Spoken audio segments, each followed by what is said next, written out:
professor Jorge Maranhão, historiador, nipólogo, coordenador do Grupo de Estudos de História do Japão da UF e pesquisador do Instituto Cultural Brasil-Japão, o Dr. Rômulo Neme, representante da Santa Casa da Misericórdia.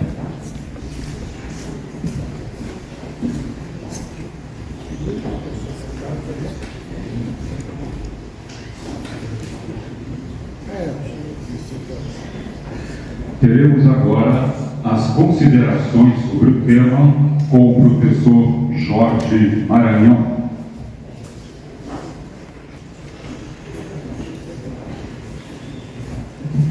Bom dia a todos, bom dia, São.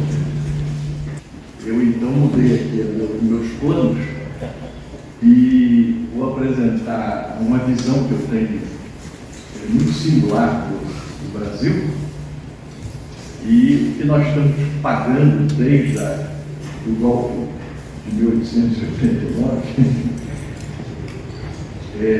por não ter mais o que reverenciar.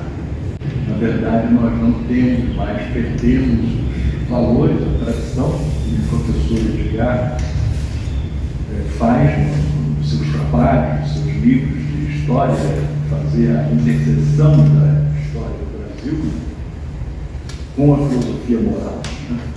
E nós perdemos essa questão da moralidade. A gente fala muito de legalidade. A legalidade nada mais é do que uma maneira retórica de tentar substituir a importância da moralidade. E aqui no Brasil, uma das nossas confusões é essa. É ficar dando um peso a este valor da legalidade e em detrimento da conduta, dos princípios, da tradição, eu diria, judaico-cristã que o Brasil recebeu. A minha tese é uma tese muito simples, mas que depende de um certo conhecimento da história da cultura. E aí eu faço um contraponto ao trabalho do professor Edgar, sobretudo um livro que ele tem, que eu acho fantástico, que eu aconselho que vocês comprem, que é Os Predadores, aliás, Predadores. Ele nem define predadores, mas seríamos nós uma sociedade onde prevalece, onde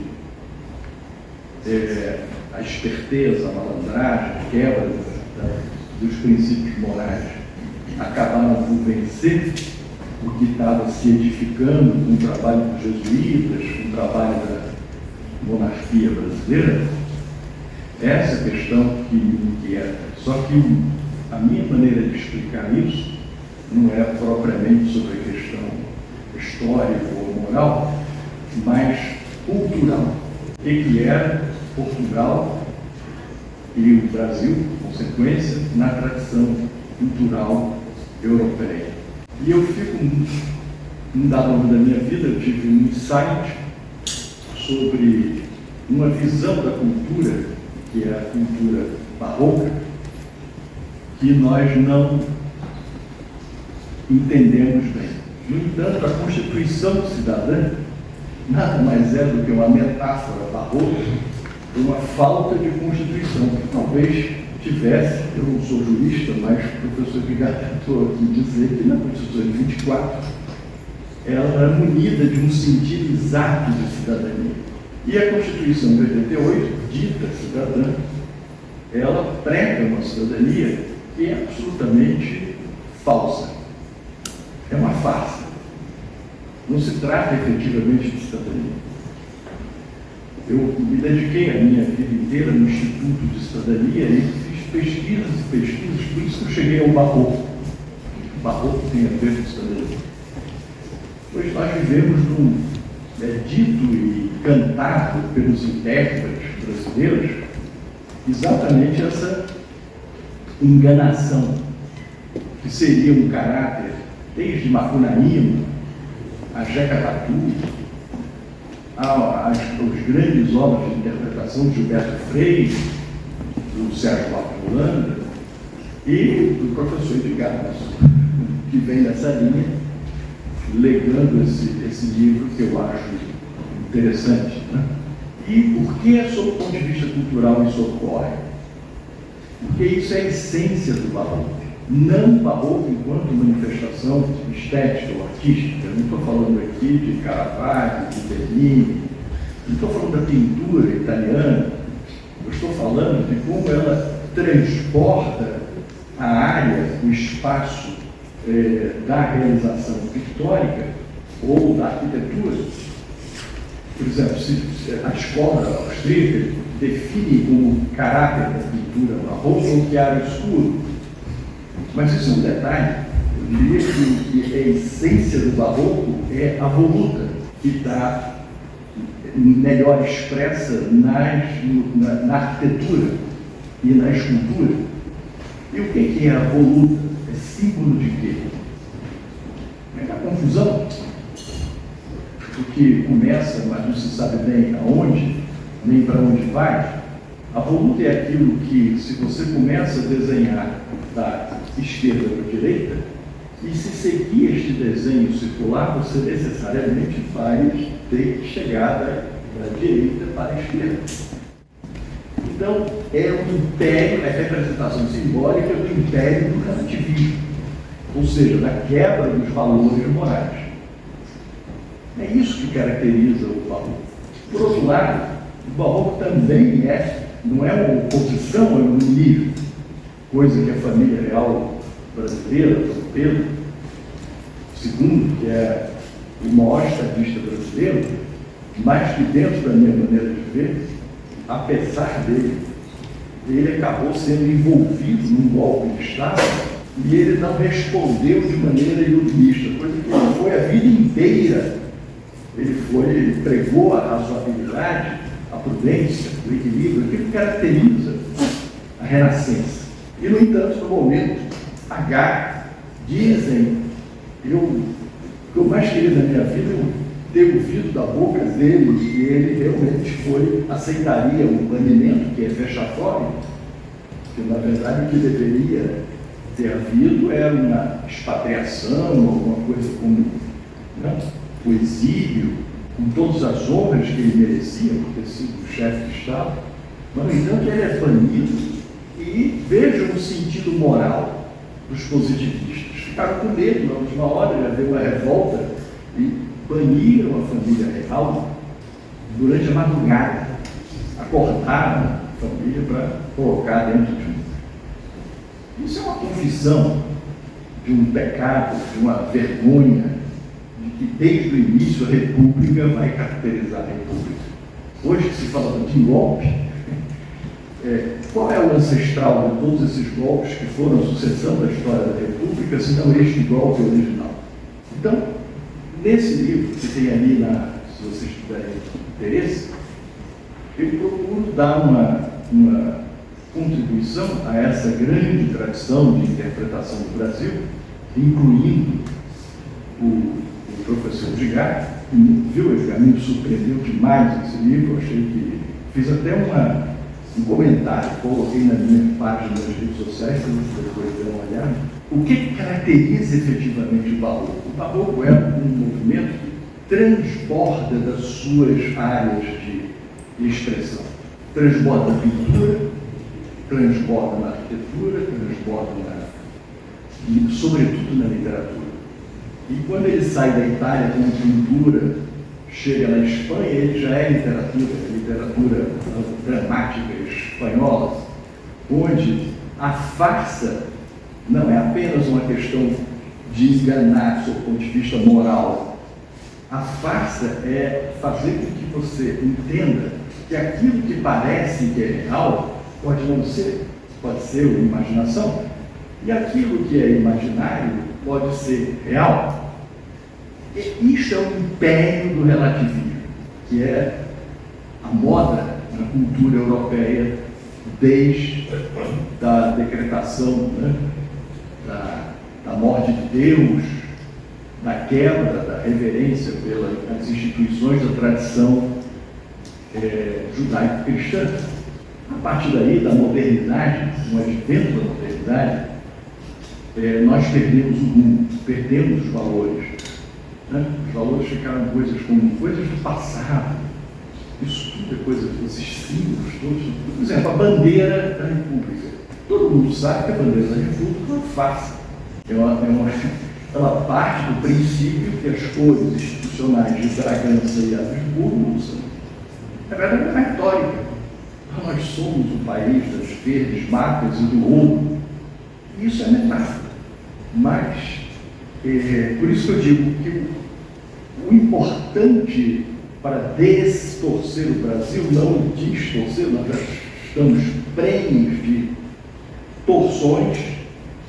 A torção é a torção do ver, nós vemos de maneira torcida, nós não vemos a realidade naquilo que objetivamente constitui a realidade. Então, se trata do sentido de ver de maneira distorcida ou torcida. As contorções é pior ainda quando nós relatamos aquilo que vimos. Então, nós torcemos outra vez na narrativa. A narrativa é torcida, de uma visão torcida da realidade. E nós padecemos, então, desse espanto, como diria Aristóteles, no início da filosofia, que são as contorções da dor. A dor é uma contorção. E, por fim, chegamos à razão. O barroco ocupa a razão. A razão, então, é a distorção. Então, essa sucessão de torções, eu fiz um outro livro que está lá, vocês vão ver, que é uma versão romanciada dessa tese, e que contrapõe, então, essa visão da crítica de Enes sobre o barroco, que era representada apenas pela pintura do chiaro escuro, que é a torção. Essa torção inicia-se no barroco para se dar uma dimensão de dor, de profunda dor, da própria crucificação de Cristo na cruz, que é a imagem mais icônica que existe do cristianismo, porque ela é a imagem que vai fundar a nossa dívida para com o Filho de Deus, para que a gente tenha consciência do tamanho que foi a nossa queda. Não a primeira queda, a queda lá de Adão, mas a queda da negação de Deus, a queda da negação dos valores da tradição monárquica, que já era uma tradição monárquica extremamente, nunca foi absolutista. No Brasil, tenho absoluta certeza que nunca foi. Nem quando Dom Pedro intervém na feitura da Constituição. Mas Dom Pedro II nem pensar.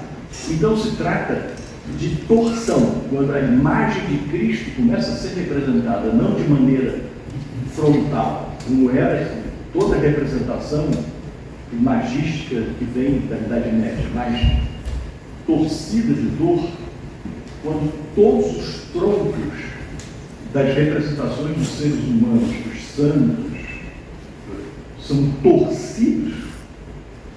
É como se a gente tivesse um movimento de espiral procurando alcançar a contraface pela face. Isto simboliza o relativismo que eu chamo de barroquismo. Como eu disse, a nossa contribuição ibérica latina é que esse barroco, que originalmente é expressão artística e estética, vai para as letras jurídicas. As letras jurídicas de Portugal, no Brasil, então, vocês sabem, existe até um idioma chamado juridiquês. Esse juridiquês não fosse para valer, em cima do qual definir o destino de alguém, a vida ou a liberdade de alguém, como está acontecendo agora.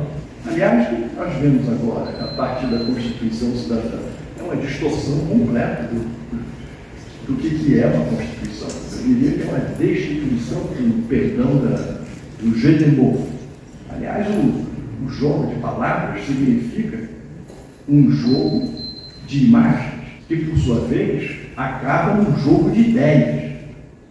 Agora, não pode acabar em sentença jurídica. E no Brasil tem acabado tudo em sentença jurídica, de uma maneira criativa de se fazer a hermenêutica do que está escrito. Não vale nada mais do que está escrito. Né?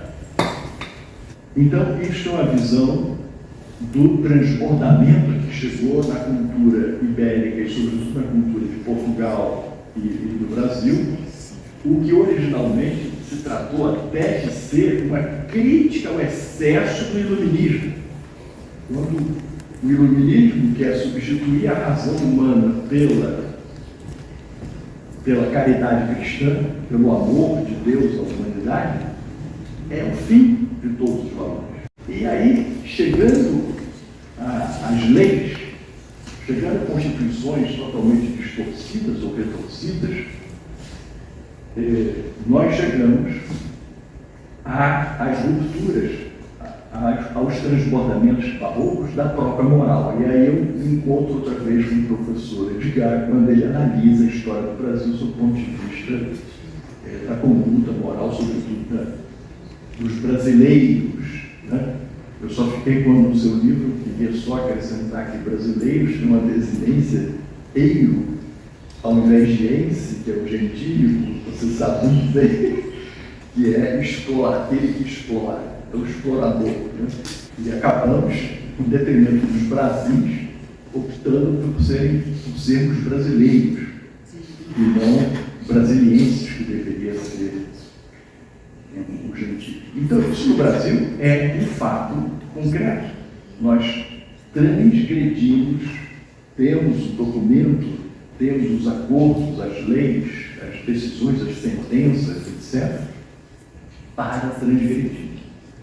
Como se fosse uma permissão pela transgressão, a volta da crença europeia de que abaixo da linha do Equador não havia pecado. Então, a minha contribuição a esse pensamento da história do Brasil pode terminar na seguinte interpretação: nós não podemos, como o Barroco promete, na justiça, no sistema moral e, sobretudo, na política.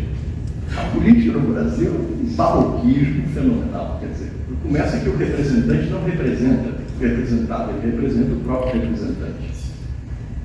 Né? Por aí.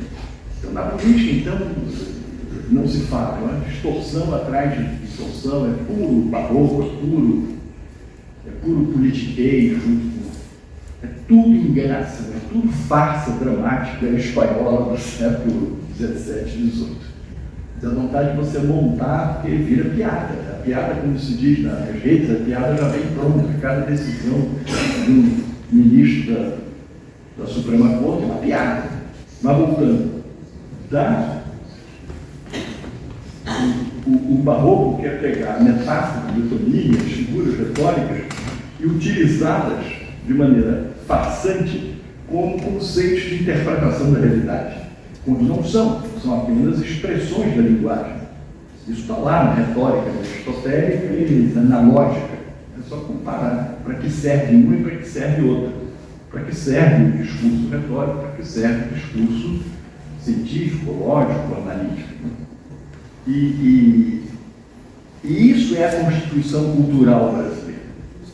De modo que desfazer essa torção vai dar muito trabalho, mas só pode ser feito com o exercício da razão, da razoabilidade, da prudência, todos esses ingredientes que Dom Pedro, como nosso grande e último estadista, teve. Agora, a minha dúvida, e vai ao príncipe essa inquietação minha, é que Dom Pedro II acabou sendo vítima também de uma metáfora. Será que ele não percebeu, ele queria tanto estar lá naquela madrugada para saber o que ele estava abrindo mão ali diante dos golpistas? Ele estava abrindo mão do trono. O trono o que é? É a descrição na língua brasileira, na língua portuguesa, do que efetivamente é o poder, e mais, que aquele poder que ele tinha consciência, que ele exerceu durante 60 anos, de prudência, de equilíbrio, de não passar dos limites do que a consciência dele dava, permitia, é um símbolo, é uma metáfora do poder moderador. Nós somos órfãos não de um império, não de um imperador. Nós somos órfãos de um poder moderador. Nós somos órfãos da moderação. Nós somos órfãos de uma prudência, de tudo isso que se acumulava na base do pensamento, da visão de mundo renascentista. E fomos golpeados pelos positivistas. O que são os positivistas, senão a quebra dessa tradição? São os iluministas perversos, que querem colocar a ciência, a razão, a soberba humana acima de Deus, acima do rei. Né? Então, esta troca de achar que estava abrindo mão do trono é uma coisa. Abrir mão do poder moderador jamais poderia ter havido. Então, pera lá, vocês querem que eu expatrie? Como vamos legar, então? Como é que vai ser essa república? Quem vai exercer o poder moderador? E a história da república é uma história de crise, de golpe, de disputa de quem é o poder moderador. Ou seja, a afirmação da orfandade cívica. Né? Ora é o golpe militar dos militares, ora agora é o Supremo. Os juristas acham que eles são o poder moderador. Disseram isso. O seu Toffoli disse isso, claro, declarou que eles eram o poder moderador. Isso é uma usurpação, ele nem percebe, ele é tão ignorante que ele nem percebe a história do Brasil que ele está falando. Né? E a outra metáfora, agora caminhando aqui para o fundamento imoral dessa república, desse atual governo, o que é? É uma metáfora também. A descondenação é um erro de interpretação na língua de análise sintática. Não é metáfora. Ele foi ou foi condenado? Eu quero essa pergunta. Ele foi condenado? O sistema judiciário brasileiro condenou? Ele não pode ser candidato? De consequência, não pode.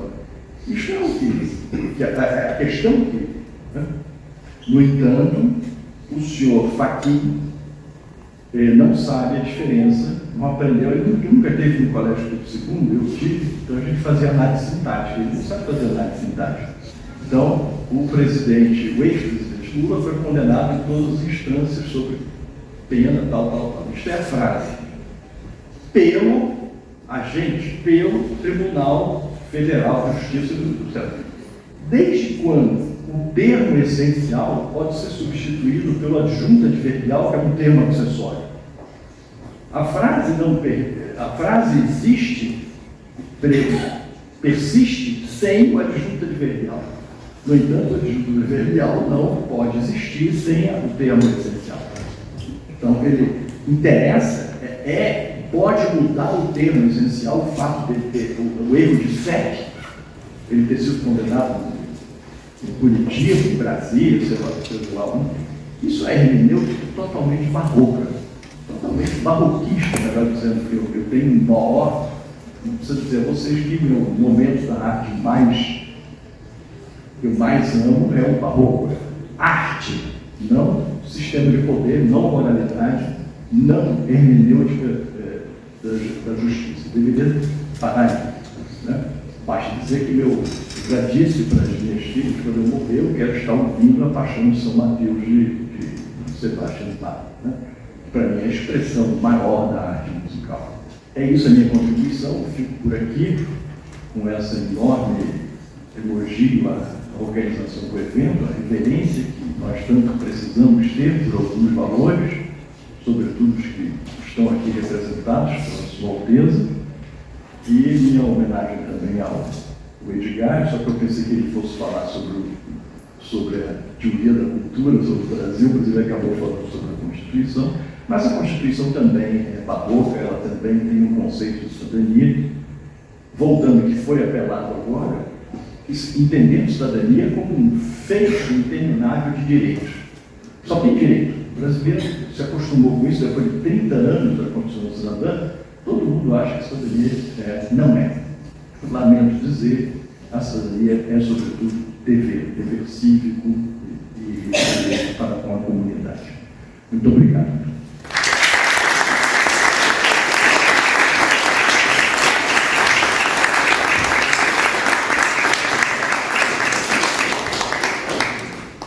Muito obrigado, professor Jorge Maranhão. Professor Edgar Leite, gostaria de fazer alguma consideração? Dois pequenos comentários.